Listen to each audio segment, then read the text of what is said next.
அதிகாரம் 14. கொடிய வறட்சி. வறட்சி பற்றி எரேமியாவுக்கு ஆண்டவர் அருளிய வாக்கு. யூதா துயருற்றுள்ளது, அதன் வாயில்கள் சோர்வுற்றுள்ளன, அதன் மக்கள் தரையில் விழுந்து புலம்புகின்றார்கள். எருசலேமில் அழுகை குரல் எழும்பியுள்ளது. உயர்குடி மக்கள் தம் ஊழியரை தண்ணீர் எடுக்க அனுப்புகின்றார்கள். அவர்கள் நீர்த்தேக்கங்களுக்கு செல்கின்றார்கள். அங்கு தண்ணீர் இல்லை. வெறும் குடங்களோடு அவர்கள் திரும்பி வருகின்றார்கள். வெட்கி நாணி தங்கள் தலைகளை மூடிக்கொள்கின்றார்கள். நாட்டில் மழை இல்லாததால் தரை வெடிப்புற்றுள்ளது. உழவர்கள் வெட்கி தங்கள் தலைகளை மூடிக்கொள்கின்றார்கள். கன்று ஈன்ற வயல்வெளி பொன்மான் புல் இல்லாமையால் தன் கன்றை விட்டுவிட்டு ஓடிப்போகும். பொட்டல் மேடுகளின் மேல் காட்டு கழுதைகள் நிற்கின்றன. காற்று இல்லாமையால் குள்ள நரிகளைப் போல் மூச்சு திணறுகின்றன. பசுமையை காணாததால் அவற்றின் பார்வை மங்கிப் போயிற்று. ஆண்டவரே, நாங்கள் பலமுறை உம்மை விட்டகன்றோம். உமக்கு எதிராக பாவம் செய்தோம். எங்கள் குற்றங்களே எங்களுக்கு எதிராய் சான்று பகர்கின்றன. எனினும் உமது பெயருக்கேற்ப நீர் செயலாற்றும் இஸ்ரேலின் நம்பிக்கையே, துன்ப வேளையில் அதனை மீட்பவரே, நாட்டில் நீர் ஏன் அந்நியரைப் போல் இருக்கின்றீர்? இரவு மட்டும் தங்க வரும் வழிபோக்கரைப் போல் நீர் ஏன் இருக்க வேண்டும்? திகைப்புற்ற மனிதர் போல் நீர் ஏன் தோன்ற வேண்டும்? காப்பதற்கு திறனற்ற வீரர் போல் நீர் ஏன் காணப்பட வேண்டும்? ஆயினும் ஆண்டவரே, நீர் எங்கள் நடுவில் உள்ளீர். உமது பெயராலேயே நாங்கள் அழைக்கப்படுகின்றோம். எங்களை கைவிட்டு விடாதேயும். இம்மக்களை குறித்து ஆண்டவர் கூறுவது இதுவே: அவர்கள் அலைந்து திரிய விரும்புகின்றார்கள். தங்கள் கால்களை அவர்கள் கட்டுப்படுத்தவில்லை. எனவே ஆண்டவர் அவர்களை ஏற்கவில்லை. இப்போது அவர்களது தீமையை நினைவில் கொண்டு அவர்களின் பாவங்களுக்காக அவர்களை தண்டிப்பார். ஆண்டவர் எனக்கு கூறியது: இம்மக்களின் நலனுக்காக நீ என்னிடம் மன்றாட வேண்டாம். அவர்கள் நோன்பு இருந்தாலும் நான் அவர்களின் குரலை கேட்க மாட்டேன். அவர்கள் எரிபலிகளையும் தானிய படையல்களையும் செலுத்தினாலும் அவற்றை நான் ஏற்க மாட்டேன். மாறாக வாளாலும் பஞ்சத்தாலும் கொள்ளை நோயாலும் அவர்களை ஒழித்து விடுவேன்.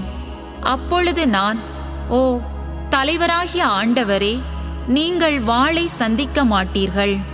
உங்களிடையே பஞ்சம் வராது. மாறாக இந்த இடத்தில் நிலையான அமைதியை உங்களுக்கு தருவேன் என்கிறார் என இறைவாக்கினர் அவர்களுக்கு கூறினரே என்றேன். ஆண்டவர் என்னிடம் கூறியது: என் பெயரால் இறைவாக்கினர் பொய்யை உரைக்கின்றனர். நான் அவர்களை அனுப்பவில்லை, அவர்களுக்கு கட்டளையிடவில்லை, அவர்களோடு பேசவும் இல்லை. அவர்கள் உங்களுக்கு இறைவாக்காக உரைப்பவை பொய்யான காட்சிகளும் பயனற்ற குறிகளும் வஞ்சக எண்ணங்களும் சொந்த கற்பனைகளுமே. ஆகவே தம் பெயரால் இறைவாக்கு உரைப்போரை குறித்து ஆண்டவர் கூறுவது இதுவே: நான் அவர்களை அனுப்பவில்லை, எனினும் அவர்கள் இந்த நாட்டின் மேல் வாளும் பஞ்சமும் வாரா என கூறுகிறார்கள். அவ்விறைவாக்கினரே வாளாலும் பஞ்சத்தாலும் அழிவுறுவர். அவர்களின் இறைவாக்கை கேட்கும் மக்களும் வாள் பஞ்சம் ஆகியவற்றின் காரணமாக எருசலேமின் தெருக்களில் தூக்கி வீசப்படுவார்கள். அவர்களையும் அவர்களுடைய மனைவியர் புதல்வர் புதல்வியரையும் புதைக்க யாரும் இரார்.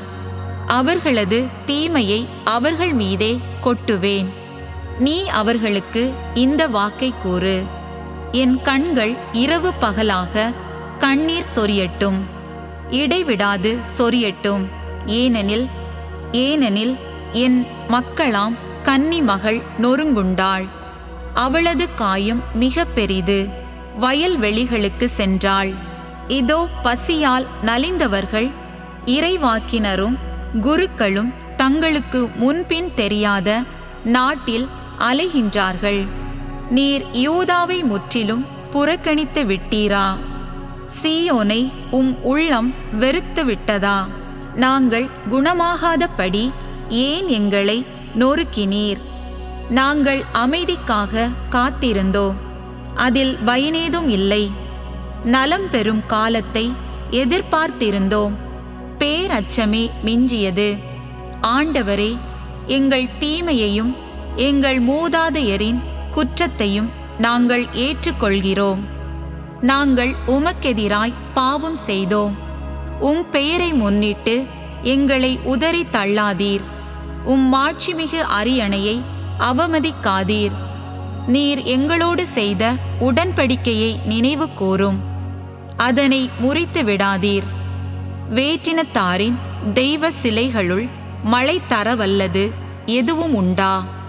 வானங்கள் தாமாக மழை பொழிய முடியுமா?